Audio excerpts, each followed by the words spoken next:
Saudara yang kekasih, sebelum saya lanjutkan Warta Sepekan, saya akan mengajak saudara untuk melihat perbincangan saya dengan seorang eksekutif muda yang sukses di bidangnya.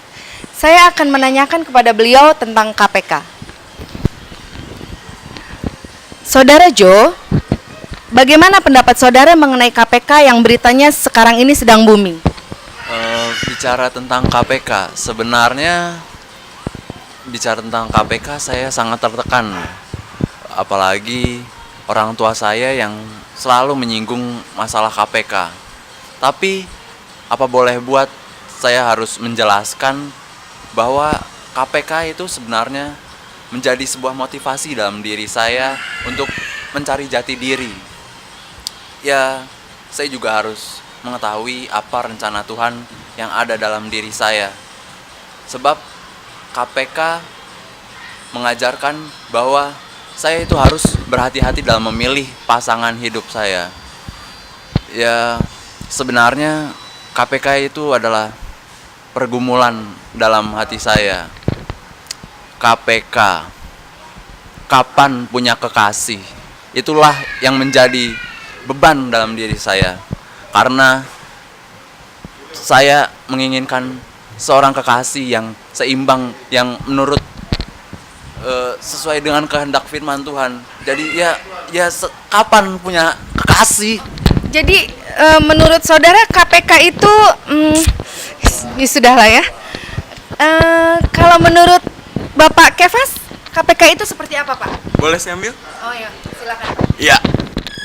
Menurut saya, KPK itu adalah semacam sesuatu tempe orek lah kita katakan ya. Tempe orek yang bisa mengubah kehidupan kita seorang Kristiani, seorang Kristen.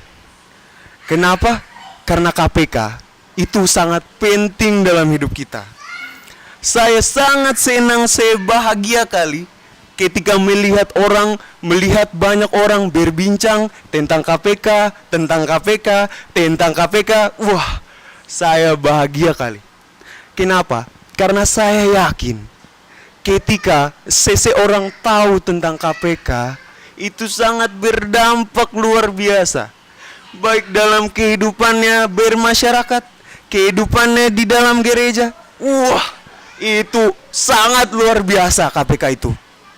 Dan saya yakin, saya menganjurkan dan saya menghimbau kepada tante ini, kepada bapak ini yang sudah sukses untuk tahu itu KPK. Karena apa? Orang yang tidak tahu tentang KPK itu hidupnya bagai tempe kurang orek, bagai butiran debu yang tidak tahu pulangnya kemana, tak tahu arah hidupnya kemana itu. Nah, KPK itu sangat penting. KPK itu kasih penyertaan Kristus. Ya, harus kita alami setiap hari. Bukan setiap tahun, bukan setiap bulan, setiap hari. Itu dia, setiap hari. Itu. Jadi, menurut saudara, KPK itu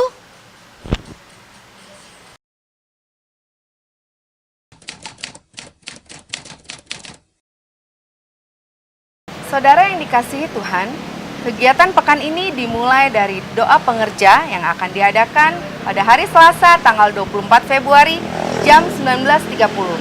Untuk setiap pelayan Tuhan yang terlibat di dalam pelayanan gereja, wajib hadir di acara ini. Wajib ya. Doa puasa akan diadakan pada hari Rabu jam 10 pagi. Mari bersama kita ambil bagian di dalam doa puasa ini. Doa yang benar tidak didasarkan pada kebutuhan manusia, tapi pada kehendak dan kedaulatan Allah yang mengatur segala sesuatu. Saya akan lanjutkan berita sepekan minggu ini.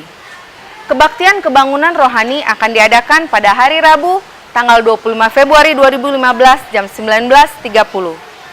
KKR kita kali ini akan dilayani oleh Pendeta Ridwan Huta Barat yang mengambil tema Hidup Berkemenangan. 1 Korintus 15 ayat 57 sampai dengan 58.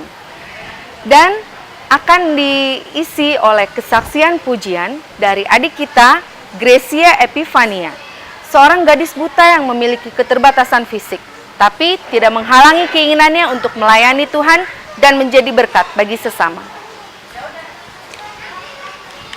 Doa pagi diadakan setiap hari Sabtu jam 5 di tempat ini. Mari, rasakan persekutuan dengan Tuhan dan kuasa doa yang mengubah segala sesuatu. Kegiatan ini terbuka untuk seluruh sidang jemaat GBI Graha Raya dan Ciledug Indah. Selanjutnya adalah info kebaktian kategorial. Kebaktian WBI, Wanita Bethel Indonesia, diadakan setiap hari Sabtu jam 10 pagi. Mari kaum Wanita Bethel Indonesia, bergabunglah bersama kami, bertumbuh lebih dalam lagi dalam komunitas WBI. Kebaktian remaja diadakan setiap hari Sabtu jam 4 sore. Sementara itu, kebaktian pemuda Bethel Indonesia Strong Pound diadakan setiap hari Sabtu jam 6:30 malam. Mari pemuda Bethel Indonesia, bertumbuhlah lebih kuat di dalam Yesus. Demikianlah warta gereja sepekan yang saya sampaikan minggu ini. Hanya Yesus yang bisa membuat hidup kita lebih kuat, lebih berwarna, lebih bijak, dan tentunya lebih baik. Have a nice Sunday. Love God, love people. Tuhan Yesus pasti memberkati.